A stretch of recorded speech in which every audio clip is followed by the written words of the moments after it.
For the past 20 or so years, nearly every student in school has used a laptop to take notes. When those students get out into the professional world and become working adults, they then use the laptop to take notes during presentations at work. And if they're not that interested in the presentation, then they do work on the laptop, and it's not considered rude because, hey, they're taking notes. I think all of us are familiar with this.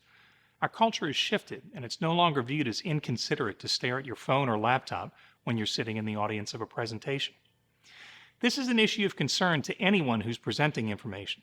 In the days before laptops and smartphones, it was difficult enough to capture and hold an audience's attention.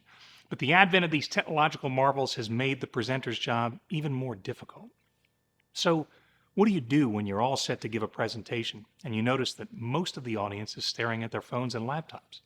What do you do when you have an important message to deliver and you want to pull the attention of your audience from their screens to your presentation?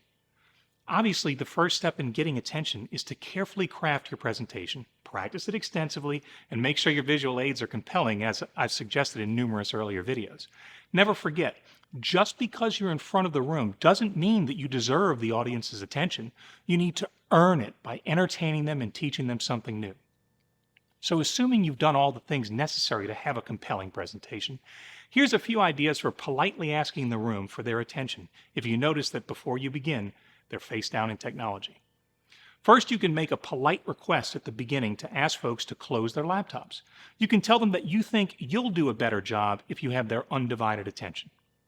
Second, if your presentation is amenable to audience participation, like Q&A, then begin the presentation with a question to the audience and solicit answers. Then pepper additional audience participation moments throughout the presentation. Finally, a great tip from writer Scott Birkin in his book Confessions of a Public Speaker is to start your presentation with the following preamble, which he wrote as follows. Here's the deal. I'd like you to give me your undivided attention for 5 minutes. If, after 5 minutes, you're bored, you think I'm an idiot, or you'd rather browse the web than listen, you're free to do so. In fact, I won't mind if you get up and leave after 5 minutes.